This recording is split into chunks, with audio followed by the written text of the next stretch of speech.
Manhattan Bank Chairman David Rockefeller. In addition to Rockefeller, there are many other noted American members.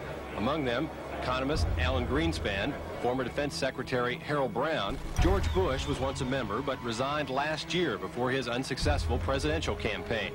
Back then, it wasn't politically wise to be aligned with what his party's right wing considered a shadow world government. The United Nations would take over America. The Trilateral Commission would control the world. Just look at its membership, they say. Current and former members include Presidents Clinton, Bush, and Carter. Names like Brzezinski, Christopher, Kissinger, and Schultz. And top executives of ITT, Xerox, Exxon, and Nations Bank. Although this group with only 300 members seems to be at the apex of the power structure, there is yet another group formed in 1954 that is even smaller in number and has a greater influence on world events. Meet the Bilderberg Group. This elite group meet annually around the globe. There is a core group of members who have attended every year for decades, such as David Rockefeller, Henry Kissinger, and Queen Beatrix of the Netherlands. These members invite others who are politically and socially relevant at the time. Each year, around 140 people are in attendance. Real quick, I asked Hillary this question. In June of 2004, you attended a meeting in Italy called the Bilderberg Group. I just want to know what you were doing out there, what that was all about. If she lied to me and told me she didn't go, I figured you might tell me the truth. All I did was go. They had a Republican and a Democrat. Republican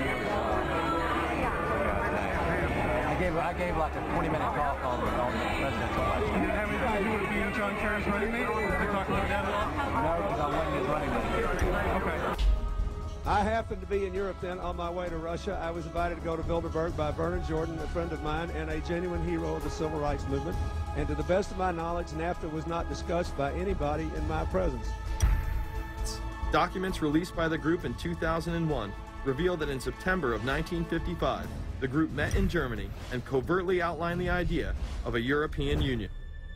Section E, European Unity, discusses the general support for European integration and unification, and the idea to unify Germany once again with the rest of Europe under a common marketplace.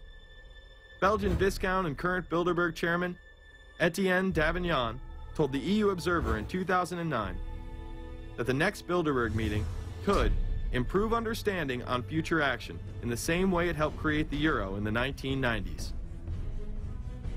This illustrates the patience, vision, and reach of this organization. It was able to promote and establish both a European Union and a European currency over the course of just under 40 years, incrementally. One of the things that the elitists discussed back at the turn of the century when they were talking about how do you convert the United States into a collectivist system was the fact that you can't do it quickly. You have to let people get used to it incrementally, because any major change would be rejected. The 1957 Conference of Rome, where the Common Market Treaty, providing for free trade in all products, was at last signed. 6 nations, France, Germany, Italy, Belgium, Holland, and Luxembourg, agreed to remove all mutual barriers to trade within 12 to 15 years, the embryo of a political union which they proclaimed to be their ultimate objective. In that fashion, it's possible for people to get used to this process and even to think it's a good thing. People will accept the gradual growth of government, the gradual loss of their purchasing power. They'll accept almost anything if it's done gradually, and we have to be very alert to that. 2008 and 2009 attendees include World Bank President Robert Zoellick, Treasury Secretary Timothy Geithner, former head of British Secret Intelligence Richard Dearlove, Donald Graham, CEO of the Washington Post, CNN host and author of The Post-American World, Fareed Zakaria, and many other giants of business, politics, and media. You just came back from meeting with the Bilderberg Group. The Bilderberg Group are, you know, when people who are conspiracy theory people, they send me mail, it's usually about the Bilderberg Group.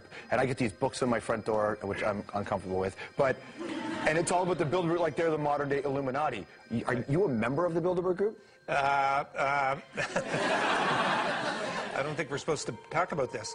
Many have identified them as the kingmakers, the puppet masters that pull the strings behind the scenes.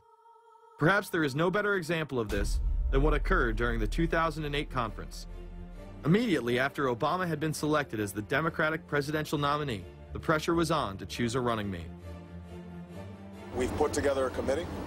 We are going to be equally deliberative in how we move forward, and we're not going to do it in the press, and we're not going to do it through surrogates. He then tricked the press corps into staying on the plane as it took off from Washington.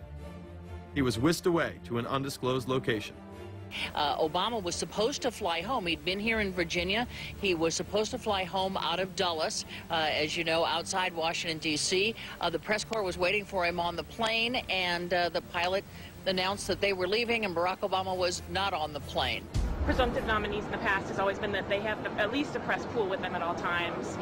Is there a reason why we didn't go with him in the motorcade all the way? This is what we're out here for, and now we're on this plane with no candidate. Again, you know, look, I understand. There was a desire to do these meetings, obviously, in private. The press then began to report that Obama and Hillary were meeting secretly in her home. Well, we continue to follow our breaking news. Barack Obama, Hillary Clinton meeting tonight at her house in Washington, D.C. However, it was later revealed that they never actually met at Clinton's home. And we're following this breaking story. Candy Crowley, we understand, has new information. Candy, what have you learned?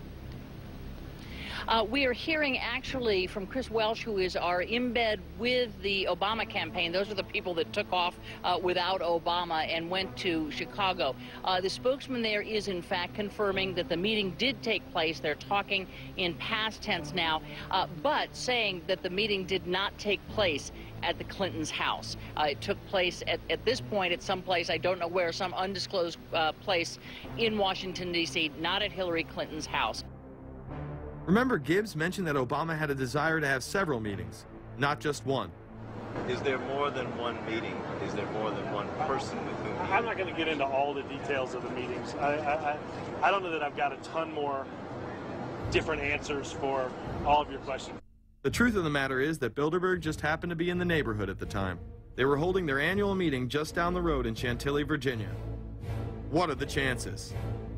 What's interesting and dangerous about the New World Order is that it's not a natural progressing idea. It's just not civilization naturally evolving and organizing into this system. It's the group of extremely powerful people that are manipulating the system to get it to this status from behind the scenes without anybody's knowledge. You have to ask yourself, if there isn't an agenda going on to keep those organizations quiet and to keep them out of the news, to keep the discussions about them behind closed doors, then why is it that these supposed experts on the left and on the right never talk about them?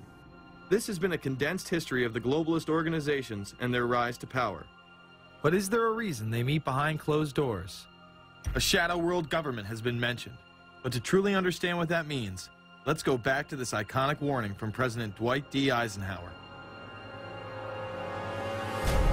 Progress toward these noble goals is persistently threatened by the conflict now engulfing the world. It commands our whole attention, absorbs our very beings. We face a hostile ideology, global in scope, atheistic in character, ruthless in purpose, and insidious in method. Unhappily, the danger it poses promises to be of indefinite duration. The need to maintain balance in and among national programs. Balance between the private and the public economy. Balance between the cost and hoped for advantages. Balance between the clearly necessary and the comfortably desirable. We have been compelled to create a permanent armaments industry of vast proportions. We annually spend on military security alone more than the net income of all United States corporations. The total influence, economic, political, even spiritual, is felt in every city, every state house, every office of the federal government. Yet we must not fail to comprehend its grave implications. Our toil, resources, and livelihood are all involved. So is the very structure of our society. In the councils of government, we must guard against the acquisition of unwarranted influence, whether sought or unsought, by the military-industrial complex. The potential for the disastrous rise of misplaced power exists and will persist. America went into a major mobilization, revived its defense industries, and we saw the civilian economy of America more and more skewed through the 50s. Already in Eisenhower's time, he could see it coming, that you were getting a larger and larger defense military component of the economy, which, unlike the rest of the economy, was very, very centrally organized about lobbying for more and more new weapons. It was the political skills of this military-industrial complex, which I think Eisenhower was really warning us about, and rightly. There is a military-industrial complex. Today, we see a situation where the civilian economy is really in tatters, and most of our civilian production has gone overseas to third world countries. What do we export? Our biggest export practically is garbage, but apart from garbage, we export military equipment. We have a special act which subsidizes, makes it possible for countries abroad to buy our armaments because it's too expensive to produce them for one country only. So we have become a very efficient military-industrial complex, but the civilian economy is only a ghost of what it used to be, and this has terrible consequences for democracy because it means that the power of this lobby is now sort of dominating what goes on in Washington. Through multinational corporations, global intelligence networks, out-of-control banksters, all under the veil of national security and black operations, the global elite have consolidated power on a massive scale over the last several decades. You see, global corporations not only fund and develop large technological and military projects here and abroad, they also own the consumer industry and production, as well as all of the important media. By owning the vast majority of what we hear and see on a daily basis, we have been manipulated on a mass scale as to regards to what we believe and desire, both socially and politically. Edward Bernays, the nephew of world-famous psychoanalyst Sigmund Freud, would study group dynamics and become the father of public relations. He authored the book Propaganda in 1928. In it, he described how to intelligently and consciously manipulate the habits and opinions of the masses within a democratic society. He went on to state that those who harness this unseen mechanism of society constitute an invisible government and are the true ruling power. It is they who pull the wires which control the public mind, who harness old social forces and contrive new ways to bind and guide the world. The average American is distracted, mindless,